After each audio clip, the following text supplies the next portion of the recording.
For naming ethers, we are going to have two types of ethers, a symmetrical ether where the R groups are equivalent, and an unsymmetrical ether where the R groups are not equivalent.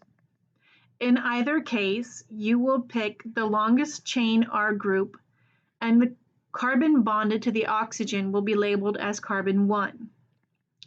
And the longest carbon chain will give us our suffix. So in the example that I've drawn on the slide, we have an R group of methyl and an R group of ethyl.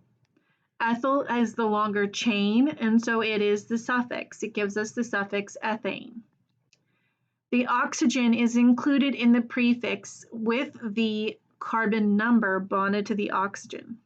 And so because there is one carbon in the smaller chain that is bonded to the oxygen, we call this a methoxy group. So this is 1-methoxyethane as the name. Okay, so for systematic naming of ethers, we can have some complicated branching situations as well. And you will name that branched alkane in the same way that we have been naming other branches. So we have the simple branches where the methoxy is on a longer chain of carbons. So for example, this is a 4-carbon with a methoxy at carbon 2, so it's 2-methoxybutane. We have another example where we have 2 substituents and the longest carbon chain bonded to the oxygen is 5 carbons, with the oxygen always being labeled as being bonded at carbon 1, so that would be an ethoxy group bonded at carbon 1 of a pentane. And then at carbon 3 of the pentane, I have a methyl group. Well, E comes before M, so alphabetically, I'm going to put ethoxy first, 1-ethoxy, and then write the 3-methyl pentane. For the skeletal structure molecule at the bottom right, the longest carbon chain bonded to oxygen is 5 carbons. You want to pick the longest carbon chain with the most substituents for your suffix. And so this would be a pentane with an oxy group at carbon 1 and a methyl group at 2 and 3. And the oxy group has 4 carbons in the shorter chain. And so it would be a butoxy group, and B comes before M, and so we would list the butoxy group before the methyl groups. So that would give us 1-butoxy, 2,3-dimethyl pentane. And then we have a dioxy group, and these 2 oxygen groups are equivalent. The longest chain connected to the oxygens is 4 carbons. The next longest chain is only 2 carbons, and so those are the substituents. So this is a butane with a complicated branch, so that means we're going to need parentheses. There are 2 of the same branch, so that means we're going to have a prefix di, and that is connected at carbon 1 and carbon 4 of the main chain. And that group, the longest chain connected to the oxygen is 2, so it's ethoxy. And at carbon 1 of the ethoxy group, there is a methyl. So this is 1-methyl ethoxy, and we would call it 1,4-di 1-methyl ethoxy butane. And noted at the bottom, written in, longest carbon chain determines the base name, the main chain. And O-alkyl, named as prefix, is considered a substituent. But we are going to be using the oxy to indicate where the oxygen is. Classification of alcohols. So now we have our first functional group that is considered higher priority than alkanes. And we're going to classify carbon, whether an alcohol is a tertiary, primary, or secondary alcohol, according to whether the carbon bonded to the oxygen is primary, secondary, or tertiary. So a primary alcohol has the OH group bonded to a primary carbon.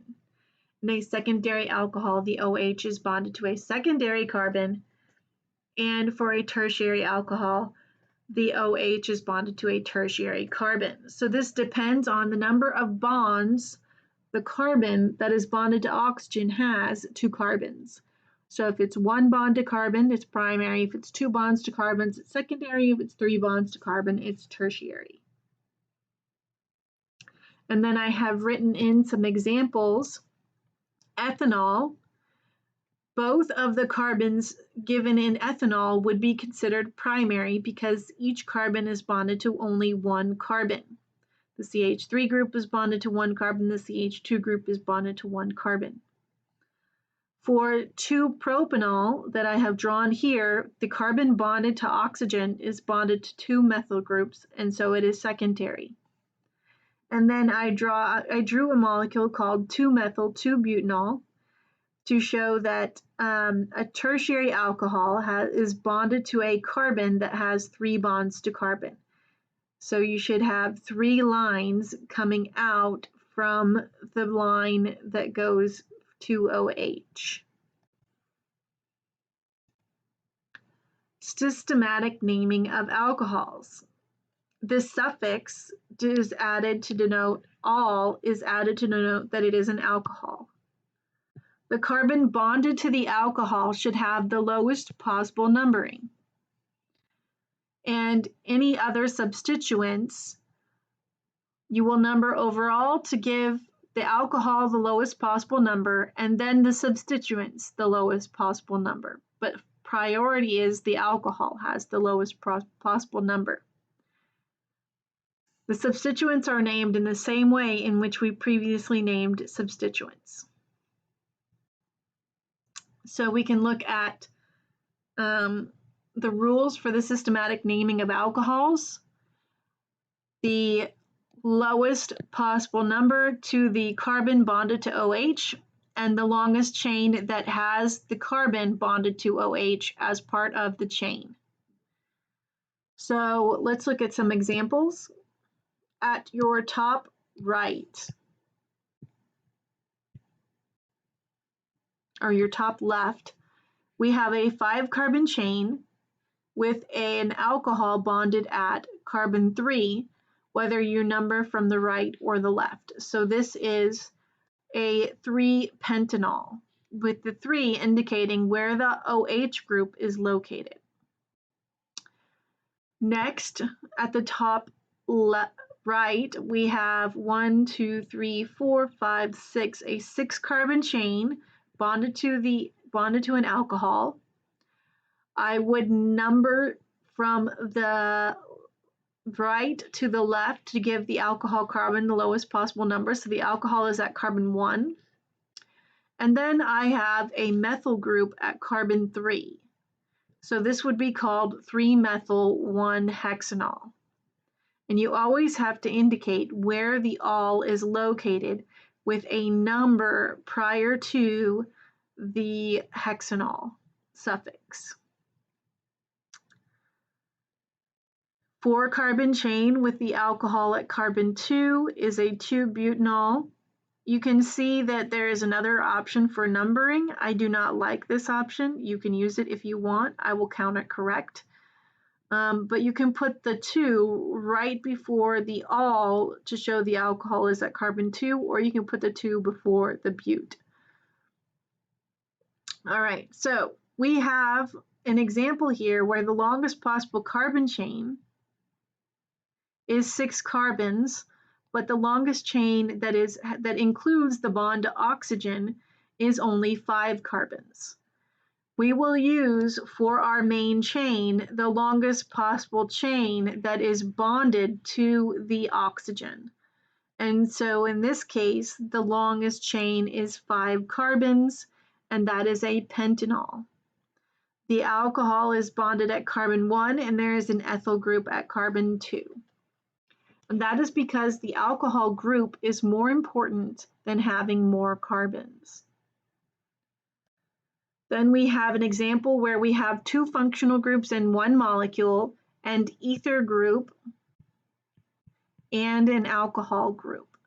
The alcohol is the most important group, and so the longest chain bonded to the alcohol is the main chain, and we have numbered that as 1, 2, 3 carbons long, with the lowest possible number bonded to the alcohol at carbon 1. That means that carbon 3 is bonded to the ether group, and that ether group contains 4 carbons, so it is a butoxy group. 3-butoxy, 1-propanol. If we have 2 hydroxyl groups in the same molecule, then we will put the prefix di before the ol, and we will have 2 numbers to indicate where each of the OH groups is located. So in this case, we have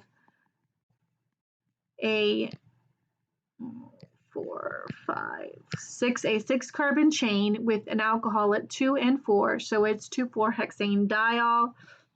And then in the other case, we have a 5-carbon molecule with alcohols